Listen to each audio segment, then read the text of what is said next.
هي جلال شكر مثلا يعني ada dalam tasawuf. Jadi Maulana Bahauddin Naqshband jumpa gurunya yaitu Mir Kilal Al-Husaini. Mir Kilal Al-Husaini. Billah ya wahai saudara Melayu, wahai saudara Nusantara, dengar awliya Allah macam mana menumbuni diri. Tahu Mir Kilal ni ada buat apa? Bukan tuan guru pesantren,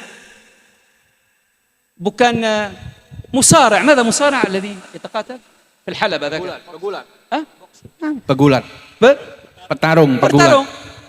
Dengarlah, wasita besar silsilah Naqsyabandiyah Aliyah, kutub zamannya. Pi faham awliya Allah. Waliullah, murabbi besar di dunia. Datang Sidi Muhammad Bahauddin Naqsyabandi ketika remaja, yani syabab. Wahai tuan, siapa guru saya? Dengar. Melayu, orang Melayu Malaysia kita, masuk syaitan dekat rumah mereka lebih ringan dari masuk anjing. Betul lah? Betul lah Melayu? Anjing ni lagi berat daripada syaitan. Betul lah? Okay, waliullah kata apa kepada anak muridnya? Ni antum Naqsyabandiyah, silsilah Naqsyabandiyah, iaitu Khalidiyah dan Mujaddidiyah. Selepas Bahauddin ada Maulana Ahmad Faruq As-Sarahandi Mujaddidiyah, Maulana Khalid Juldi Nahain Khalidiyah. Kalau ada masa insyaAllah masa lain saya akan berbicara tentang sejarah Naqsyabandiyah, macam mana terpisah dan rahsia Naqsyabandiyah. So, saya bertemu dengan Naqsyabandiyah di Malaysia, tak tahu langsung tentang Naqsyabandiyah. Khalifah, nama Khalifah Tariqah Naqsyabandiyah, tak tahu nama guru Tariqah Naqsyabandiyah. Saya jumpa Khalifah Syattariyah di Malaysia, tak tahu siapakah nama Tuan Tariqah Syattariyah. Boleh tanya sekarang ada Syattariyah sini, sebab apa nama Syattariyah, siapa umpunya Tariqah Syattariyah, tak tahu. Itu tasawuf akhir zaman. Jadi tanya Sidi Bahauddin, kata, wahai tuan, siapakah guru saya? Kata, guru kamu atau bukan guru kamu? Qala fathuka ala yadi kalbin, pembukaan kamu atas atau melalui anjing, seekor anjing. Kalau anak murid Melayu datang dekat hamba yang dhaif ni, tanya siapa guru saya, anak kata anjing akan pukul saya. Zaman ini. Tapi orang nak menyelamat diri daripada ular yang hidup sini, nafsu. Boleh buat apa-apa untuk capai selamat nafsu. Jadi kata, fathuka, pembukaan kamu melalui seekor anjing. Jadi buat apa?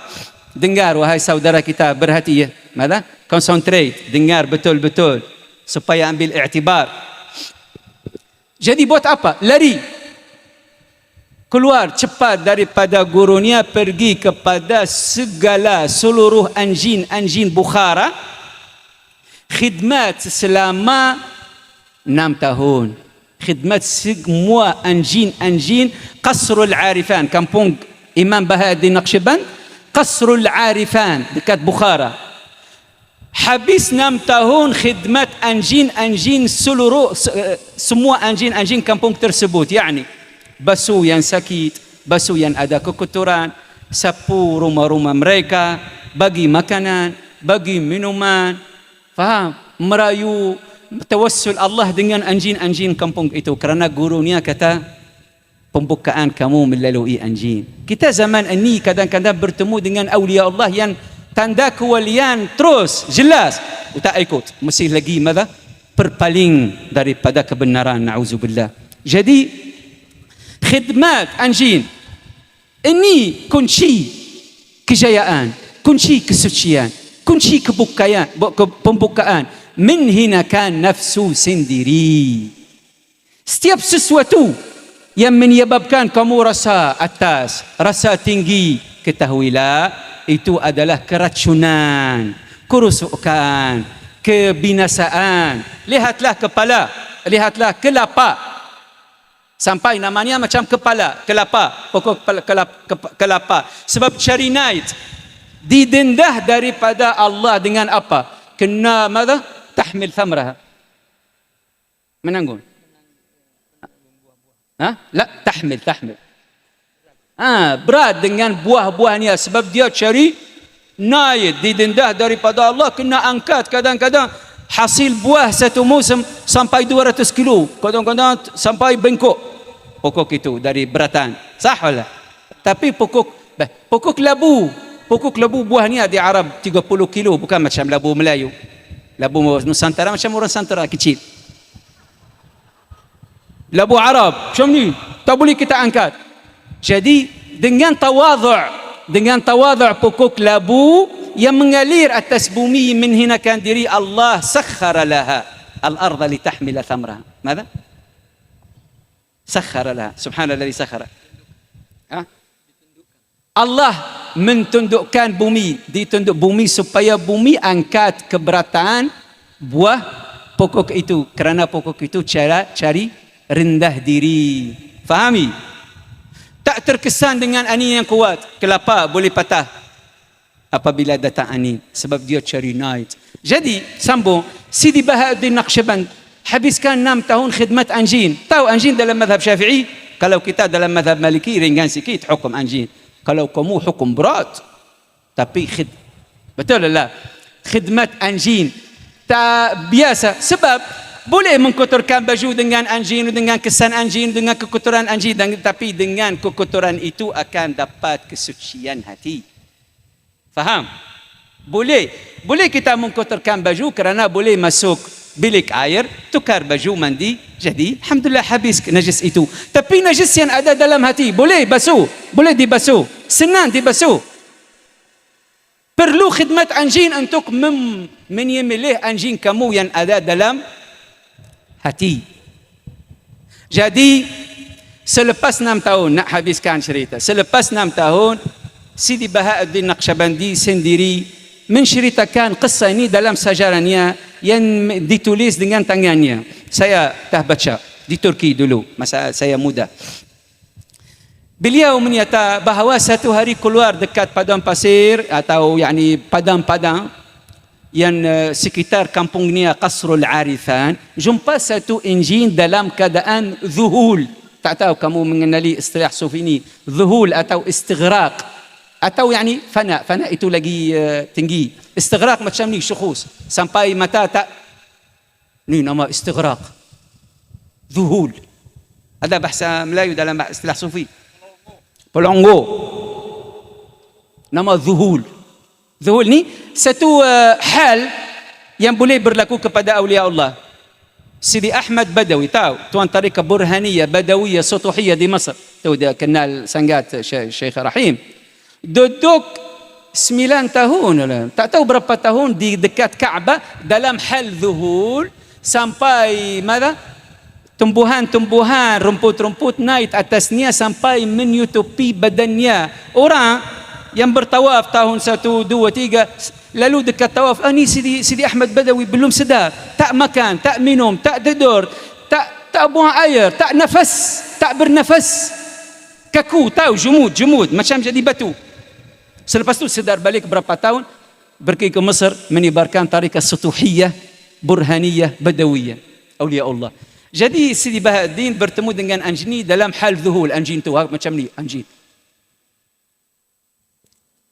Jadi Sidi Bahauddin kata, Allah awqa'a fi qalbi atau alqa fi qalbi. Mana? Mencampak dalam hati atau melentas, lentas. Menilhamkan dalaman saya bahawa ni anjing yang telah dikhabarkan daripada gurunya dulu. Dia macam ni, awliya Allah. Dengar awliya Allah, kamu wahai umat iman sekarang takabur khidmat saudara kamu manusia. Melayu, saya sebab uji dengan orang Melayu ni. Melayu ambil gelas adik, ketika adik minum, nak gelas pusing macam ni, minum dari sini. Ada lah. Anak saya Melayu sebab ibu Melayu. Nak minum gelas abang, tukar tempat. Sayyidina Nabi sallallahu alaihi wasallam ketika Aisyah minum, cari tempat melut Aisyah dan minum dari sana. Saya ketika sampai 2008 di rumah ibu Ustaz Ali, mereka dah makan, ana lambat sampai. Ada pinggan-pinggan orang yang telah habis makan. Anak ambil pinggan itu, bubuh nasi nak makan. Ibu kata, jangan, saya bagi baru pinggan yang baru. Piring yang baru. Bekas, anak cara biasa Arab ambil itu berkat. Nabi SAW mengajar kita biriqati ba'dina biturbati ardina yushfa mariduna biizni rabbina. Yani air liur kita adalah penawar kepada kita. Jadi sekarang ada itu fahaman itu gili, dalam bahasa Melayu kata gili. Saya ada faham bahasa Melayu. Jijik. Bahasa kita jijik. Jijik atau kiji. Jijik daripada kamu. Sebab apa jijik daripada orang lain? Kamu yang lebih kotor. Pi tengok kamu dalam tandas macam mana? Jijik dari orang lain. Pi jijik daripada diri sendiri kamu. Itu sufi. Jadi Sidi Bahaduddin Naqshband kata, oh ni memang itu khabar dulu, khabar gembira daripada guru saya. Fataqaddamtu minhu bi adabin. Saya pergi dekatnya dengan penuh adab.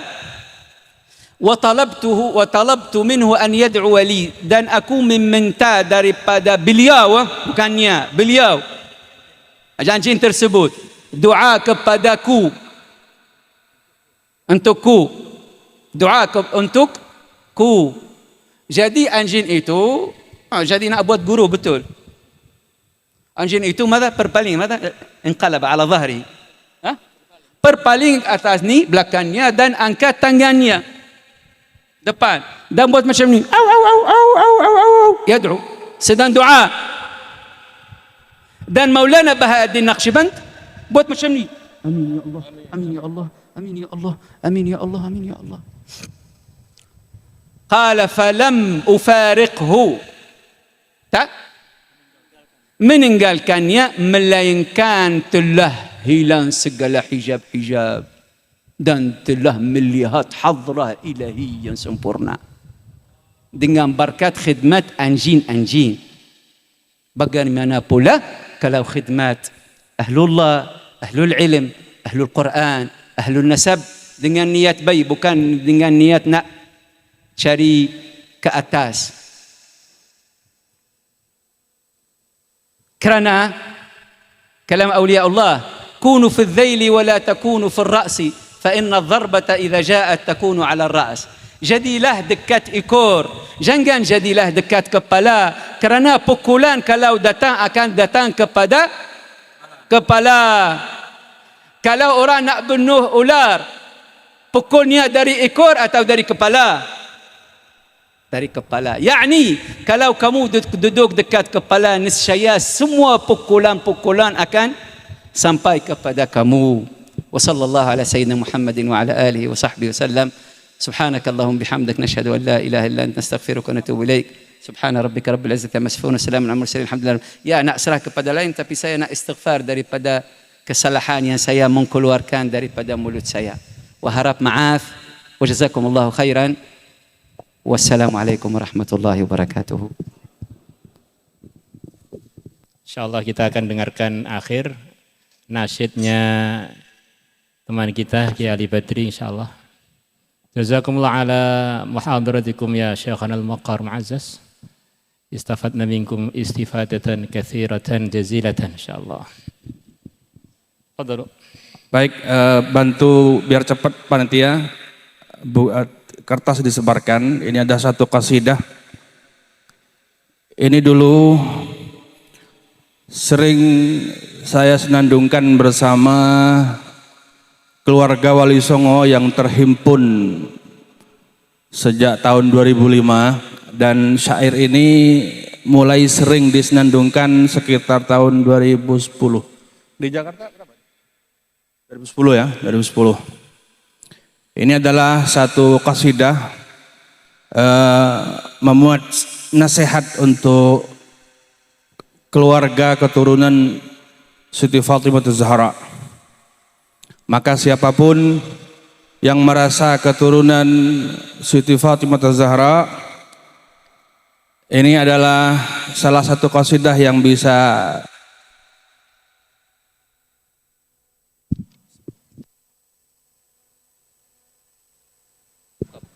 bisa selalu disenandungkan, walaupun awalnya ini saya buat untuk keluarga Wali Songo, tapi tentu di Nusantara ini banyak terdapat zuriyah Siti Fatimah Zahra dari selain Wali Songo.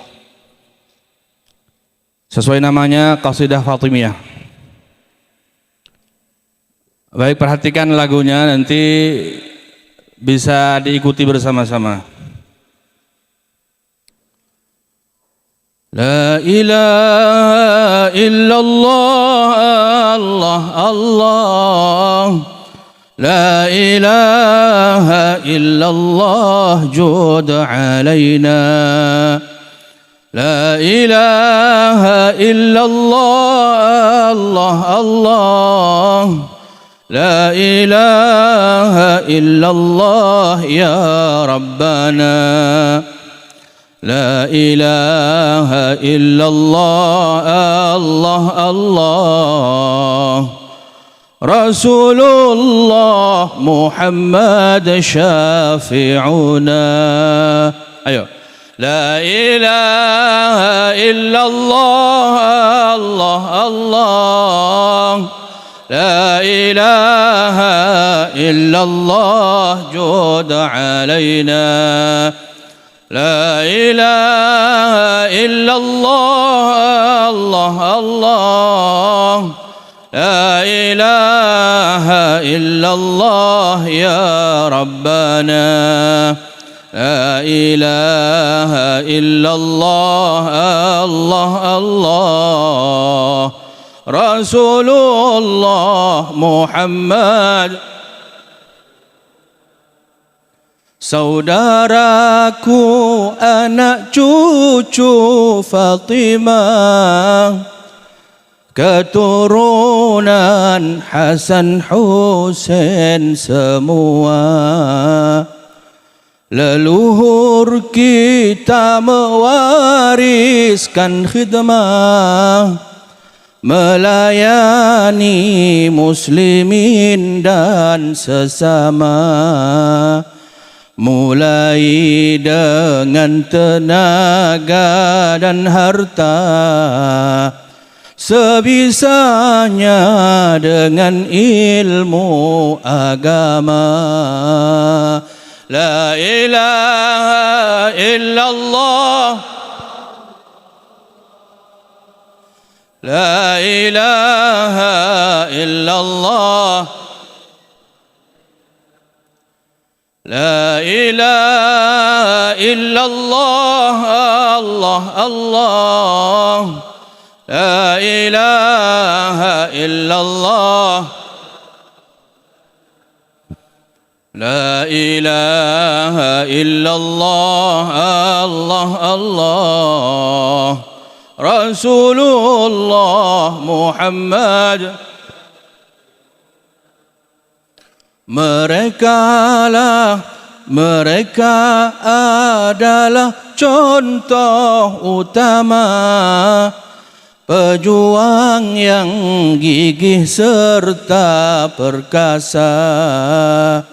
Tak segan membantu yang miskin papa, namun tetap tawadhu di depannya. Lebih-lebih di hadapan ulama, bagai sahaya kepada tuannya. La ilaha illallah, la ilaha illallah.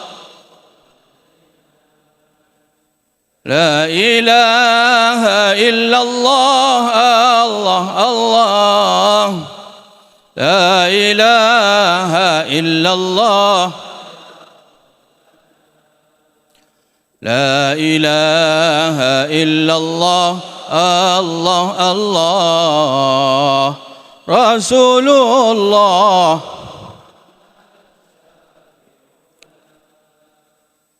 Yang paling saya takutkan dulu itu ketika nasab keluarga Wali Songo kemudian disahkan dan diakui oleh semua orang, adalah apa yang terjadi kepada Bani Israel. Mereka menjadikan nasab nomor satu, ilmu nomor sekian, Sehingga ketika mereka merasa nasab itu nomor satu, mereka tidak akan menghormati ulama lebih daripada sesama nasabnya. Bani Israel bukan hanya berani membantah ulamanya, mereka bahkan berani membunuh nabi-nabi mereka. Kenapa? Karena mereka pikir sama-sama Bani Israel, sama-sama Bani Ibrahim. Yang saya khawatirkan ketika keluarga Wali Songo merasa dengan nasab itu adalah nasab nomor satu, yang saya khawatirkan kemudian yang bodoh tidak menghormati ulama hanya karena merasa sepupu, hanya karena merasa sepupu dua kali, dan ini terjadi.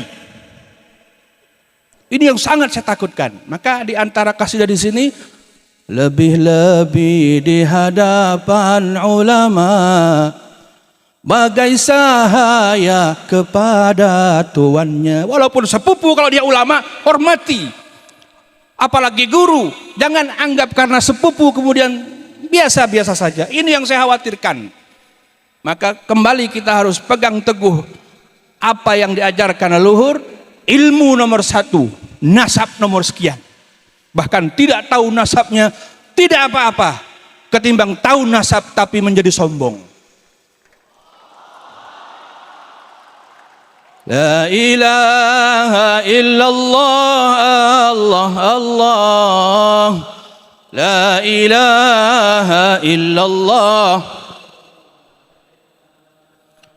La ilaha illallah, Allah Allah. La ilaha illallah. La ilaha illallah, Allah Allah. Rasulullah Muhammad syafi'una.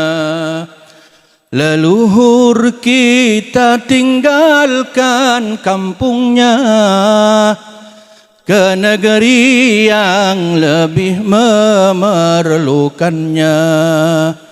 Tinggalkan harta serta martabatnya, mulai hidup baru letihnya. Penuh harap agar keturunannya mewarisi perjuangan mereka. Leluhur kita datang ke Nusantara ini bukan karena tidak laku di negerinya, bukan karena susah nyari makan di negerinya, bukan cari makan di negeri ini. Mereka sudah punya kehormatan, kemuliaan di negeri mereka. Tinggalkan semua itu demi umat yang lebih memerlukan di Nusantara ini. Mereka berharap apa yang mereka perjuangkan kemudian diwarisi oleh keturunan mereka, oleh kita. Bukan hanya darah saja yang menetes dalam tubuh kita, tapi semangat juang mereka juga harus ada dalam tubuh kita, dalam jiwa kita. La ilaha illallah, Allah Allah.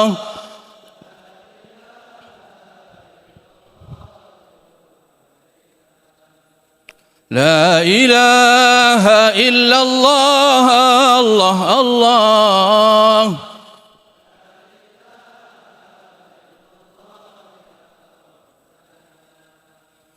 La ilaha illallah, Allah Allah. Rasulullah Muhammad. Kini pun banyak di antara kita yang bahkan tak kenal ilmu agama, enggan untuk belajar dan ibadah, apalagi perjuangkan agama. Marilah kita bangkit dan berbenah, wujudkan cita-cita mereka. Ketika dulu mula-mula saya menghimpun nasab-nasab keluarga Wali Songo, justru yang menyimpan rapi nasab itu orang-orang yang tidak bisa baca Quran. Orang-orang yang tidak bisa baca kitab, orang-orang yang jauh dari pesantren, justru kiai-kiai malah nyembunyiin. Justru kiai-kiai banyak yang membakar nasab, saking takutnya anak-anak mereka menyombongkan nasab. Ini fakta bahwa orang-orang yang punya darah Wali Songo, bahkan menyimpan nasab, catatan nasab Wali Songo, banyak yang bahkan tidak kenal agama. Maka dengan adanya Naat ini, berhimpun keluarga Wali Songo, selain tujuannya silaturahim adalah mari kita berbenah bersama. Yang tidak mengaji, yang belum bisa baca Quran, yang belum mengerti agama, santuni mereka dengan ilmu. Menyantuni mereka dengan ilmu jauh lebih utama daripada menyantuni mereka dengan uang. Ini adalah yang mesti menjadi tujuan utama berhimpunnya keluarga Wali Songo. Maka semoga dengan berdirinya Naat hingga hari ini sudah genap 5 tahun, Allah berikan keberkahan. Tentu manusia itu tempat salah, mungkin ada banyak kesalahan di sini di situ. Insya Allah dengan bersama-sama kita akan berbenah sehingga ke depan akan semakin lebih baik. Sehingga insya Allah di bawah Naat, keluarga Wali Songo bukan hanya sekedar solid sebagai keluarga yang saling silaturahim, tapi juga solid untuk melahirkan para pejuang, mewarisi semangat juang Wali Songo. Sedikit lagi, ceritanya begini. Ada satu cerita yang saya nggak pernah cerita, tapi di buku terakhir saya ceritakan ini. Pada sekitar tahun 2004, saya bertemu dengan seorang ulama dari Yordan. Beliau itu aslinya dari Palestina, namanya Syekh Sabir bin Muqbil Ar-Rifai. Beliau termasuk waktu itu menunjukkan kartu nama ke saya. Beliau termasuk salah satu pengurus daripada Naqabat Ahlul Bait di Yordan. Beliau tuh bilang begini ke saya waktu itu. Setelah kita ngobrol, kami diskusi soal nasab Ahlul Bait. Kata beliau, kebangkitan dakwah di dunia ini tidak akan maksimal kecuali ketika semua keturunan Nabi atau mayoritas keturunan Nabi berada di barisan depan para pendakwah. Sehingga ini yang kemudian sering juga menjadi penyemangat saya ketika itu mengumpulkan keluarga Wali Songo. Tujuan saya agar supaya keluarga Wali Songo punya kontribusi yang cukup besar, khususnya di Nusantara di dalam dunia dakwah. Maka sekali lagi, jangan sekali-kali menomorsatukan nasab. Bersyukurlah apabila nasab kalian bersambung pada Wali Songo, tapi itu justru adalah tanggung jawab besar bahwa kalian yang paling berkewajiban untuk melanjutkan perjuangan Wali Songo. Demikian, kurang lebihnya mohon maaf.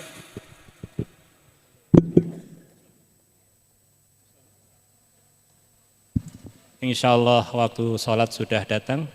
Insya Allah kita bareng-bareng meneruskan perjuangan Wali Songo untuk iqamatus shalah. Biar nanti semua perjuangan Wali Songo ke depannya bisa kita laksanakan dengan lebih maksimal.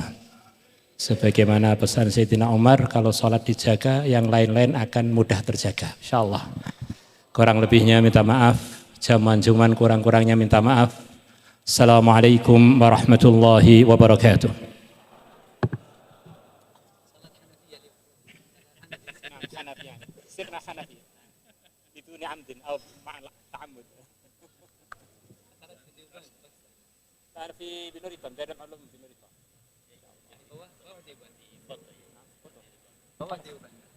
يعني هذا بفاتي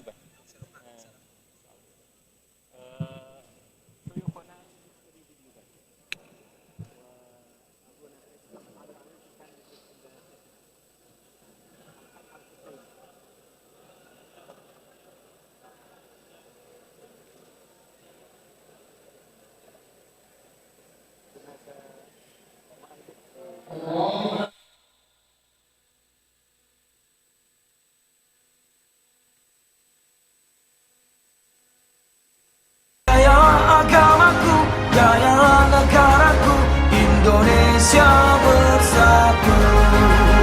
Allah la ilaha illallah, Nabi Muhammad Rasulullah.